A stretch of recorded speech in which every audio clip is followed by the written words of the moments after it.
All right, we're coming upon the floor of the author, Carol Hebald. So we're going to go enter her apartment. Hello. How are you doing? Pretty excellent. How are you? Good. Good. Happy holidays. Yes. And this is where the author, Carol Hebald, lives. And I think she's meeting with the composer, David Del Tredici. And there we have here we go. And it says, Brooklyn Public Library events, poetry reading, Carol Hebald, actress, writer at the Brooklyn Library in Courtney, Brooklyn. There we go. And this is her apartment. And there they go. Couldn't have been more remote. And there goes David. Was she much older than me? She was about 10 or 15 years older than I. I'm older than you. Three. No, you're not. 3 years. We decided I'm 78 and you're 75. This is all her books. And this is her famous book, The Heart Too Long Suppressed, A Chronicle of Mental Illness. It is a beautiful book and the one that I've just read. And this is her workstation. She was friendly with. And we have a book here, 100 Years of Solitude by Gabriel Garcia Marquez. There you go. What did she teach for a long time at City College? No, she was visiting Oh, a year. A year, oh, just 1 year. You happened to be there. Who is this that joined us? Is this Angelo. Angellos I'm the Malefakis? cinematographer who's doing a documentary on Miss Carol Hebald. And there's the star. How do you do? Yeah. Miss Hebald has just created a wonderful dinner for us. Yes, we had a wonderful dinner. It was beautiful. And the wine was great. I'm so glad that the dinner Yes. is finished. There's all kinds. I have lots more bread. And I'm just going to ask you a couple of questions. You indicated to me you're writing poems right now, correct? yes. What was the name of your last poem? Cain in the Land of Nod is the poem I just Cain. finished. Ah. Now, was this published or what? No, because I just finished it the other day and I haven't sent it out yet. Oh, okay. It's about Adam and Eve's older son's murder of his younger brother, Abel. Oh, my God. And it takes place when Cain is ousted by God to the land of Nod, where he's all by himself. And There you when go. I was here, walking the streets after the flood and the hurricane, I was having certain lines of the poem go through my mind, and I was having trouble going on with it. And then I realized that was because I had not investigated place, and I felt that I had found place with the loneliness. 8 o'clock in the morning, nobody Yes. on the street, a stranger in a strange land kind of feeling, and Correct. and I started to get into the where of it, and then the poem started to come. He's talking to himself, and while communing with his own thoughts, he's talking to the imaginary, in his imagination, to his Right. mother and to his brother, Yes. to figure out God's decision, which to him never made sense. And the reason I began the poem in the first place is because it never made sense to me either. Right.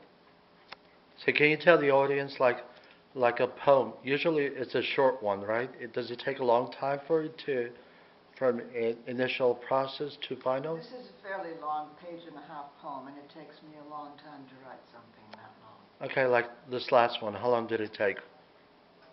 When did it start? Oh, I can't say exactly, maybe 3 months ago. 3 months ago. Picked it up and dropped it and picked it it up and dropped it. And then So you received inspiration from somewhere, something. Well, it was the hurricane that helped me. Hurricane Sandy. The hurricane. Yes. So were you affected by Hurricane Sandy? Oh, sure, everybody here was. Well, you weren't living here at the time, were you? I certainly was. You were living. Oh, yes. Oh, so you were walking up the stairs? I was walking the streets to recharge a cell phone because I had no telephone communication. Oh my God. And I had to cancel appointments and I had no way to do it except through a cell phone. Right. So that's what made me go out. I got you. So you live in this beautiful apartment, which you can tell it's a writer's place. There's so much books over here. How long have you been living here? Since 1992. 1992. She's a new arrival. She's a new arrival. And who's this? A famous composer, David Wonderful Tredici. Composer, and I've been here since 71. Since 1971. And Oh I'm my not- God. I'm not at first. It began, I think, 1970 here before me. And when did you meet Miss Carol Hebald? At a reading.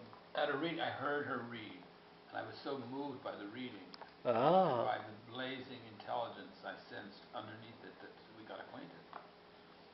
And this was in what, a public Okay. library or what? Right here in the community room, they have readings Oh. now and then. At the complex where she lives. I went actually because she was reading with a dear, dear friend of mine, Colette Inez, another poet. Oh. Poetry I've actually set to music, and then Carol did. There you. Okay.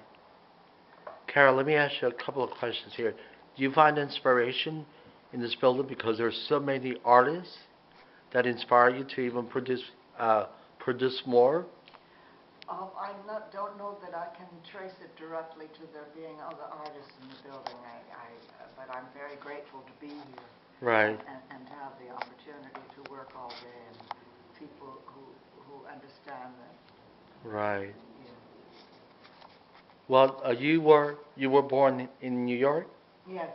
You were born in New York, Yes. and your dad's from where? Krakow, Poland. Your dad's from Poland, and your mom is also from Poland? No, my mother was from America. She was born in the U.S. Yes. Okay. And where did you go to school? PS6. PS6 in Manhattan? The High School of Performing Arts. Oh my God, that And then famous I had school. A 12-year career as an actress on the New York stage, and then I Really? became a freshman at the City College of New York when I was 31. Oh. So acting was your first love.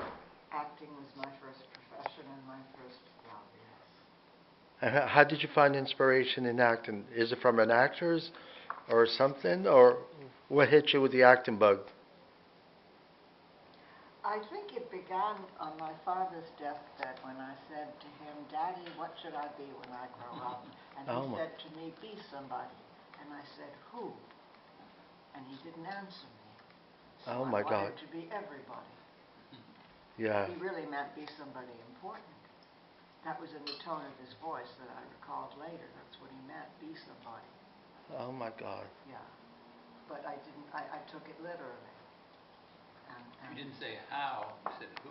Who should I be? Who? So I wanted to be everybody. So you started acting, and then you went I wanted into. to play everybody because it was so much fun. So much fun. So you started acting, and then went into writing. Yes. That's why she probably was a good actress. She had that urge to play anybody. Did you have a special roles you liked? Well, I was cast usually as neurotic young women, Cleo in Rocket to the Moon, who was a pathological liar, Laura in Glass Menagerie. Oh. Oh my God. Those roles. All right, there you go. I played in Kabuki, the Japanese playwright who committed suicide. Miyake. I think that That was what was play? Hanjo.